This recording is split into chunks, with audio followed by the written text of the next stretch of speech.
مسائل سیکھے کہ بیوی کے پاس جاتے ہیں، پریشانی کے بعد پکڑتے ہیں، وہ دعا کرتے ہیں، بیوی کو میٹھا کھلاتے ہیں، ماں باپ یا کوئی ذمہ دار گھر کا محرم 3 بار صلی اللہ علیہ وسلم سے پانی پر دم کرو، سینے پر اور پیٹھ پہ دونوں کے چھڑکاؤ کرو، دونوں کو پانی پلاؤ، پھر دونوں کو رخصت کرو۔ اللہ کے نبی صلی اللہ علیہ وسلم اپنی بیٹی کو خود بھیج رہے ہیں، بارات دینے نہیں آتے۔ اللہ کے نبی صلی اللہ علیہ وسلم خود گھر میں جاتے ہی عمل کر کے بتاتے ہیں۔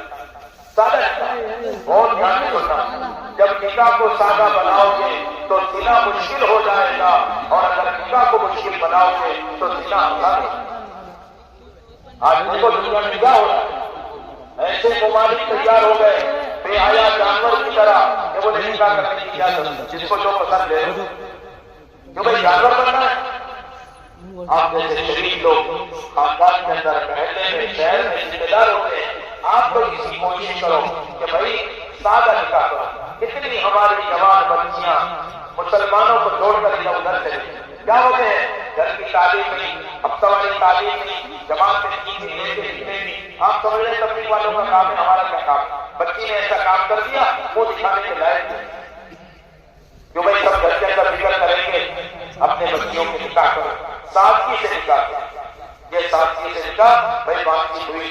اللہ کے نبی صلی اللہ علیہ وسلم کے پاس مغیرہ بن شعبہ رضی اللہ عنہ آئے، کہا مدینے کے اندر میرا نکاح ہو رہا ہے، ایک لڑکی کو میں نے جو ہے نکاح کے لیے متعین کیا ہے۔ آپ نے فرمایا لڑکی دیکھا؟ کہنے لگے نہیں دیکھا۔ تو کہا جا کے لڑکی دیکھو، نکاح سے پہلے لڑکی دیکھنا چاہیے۔ تم نے دیکھا؟ دیکھو حضرت سنت چھوٹ رہی نا۔ حضرت مغیرہ بن شعبہ گئے، انہوں نے کہا ماں باپ سے میں تو دیکھنا نہیں چاہتا تھا، میں تو آپ سے بات کر لیا، لیکن حضور نے مجھے کہا ہے نکاح سے پہلے لڑکی دیکھ۔ انہوں نے کہا بھائی ہمیں شرم آ رہی، ہم بچی کو کیسے نکالیں، تم جاؤ۔ ہاں حضور نے کہا حضور سے ہم بات کریں۔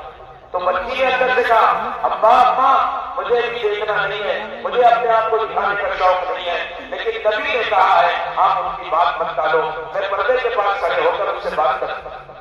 پھر پوچھا مغیرہ سے کیا واقعی نبی نے کہا ہے؟ کہاں نبی نے کہا ہے؟ تو پردے سے باہر آئی، اپنے آپ کو دکھایا، پھر اندر پردے میں چلے گئی۔ یہ آئے ان کا نکاح ہوا۔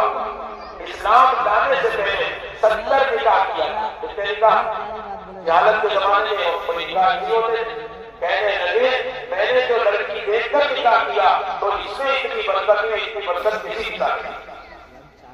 کسی کے گھر میں ایسا ہو، ایک مرتبہ لڑکی کے پاس رشتہ آ گیا، حضرت عمر کے پاس وہ لڑکی والے آئے، کہنے لگے لڑکی سے غلطی ہو گئی، اس نے گناہ کیا، کیا شریف لڑکے کا نکاح آیا ہے؟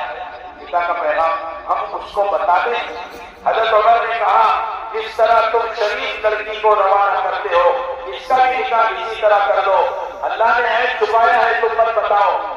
اور فرمایا اگر تم نے اس بچی کو بدنام کیا تو میں تمہیں منہ پر اتنا ماروں گا کہ تمہارے منہ پہچانے نہیں۔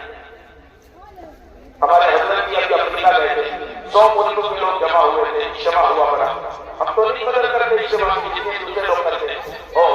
حضرت جی نے کہا وہاں بیان میں آج مسلمان کے گناہ کو بتانے پر اور ظاہر کرنے پہ تلا ہوا ہے، اور پہلے نبی اور صحابہ مسلمان کے گناہ کو چھپانے پر تلے تھے۔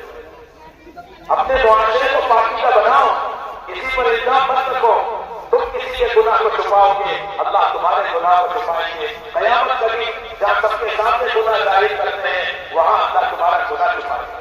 جو بھائی پاکیزہ معاشرہ بناؤ گے انشاءاللہ اللہ کو آپ قبول فرمائے۔ دیکھو میں نے پہلے بھی کہا تھا نکاح کا خطبہ ہو، بیان کا خطبہ ہو، جمعہ کا خطبہ ہو، یہ خطبہ سننا واجب ہے، بات چیت نہ کریں، غلط نہ کریں، خاموشی کے ساتھ بیٹھ جائیں۔ ابھی انشاءاللہ نکاح کے بعد بات ہو اور دعا ہو۔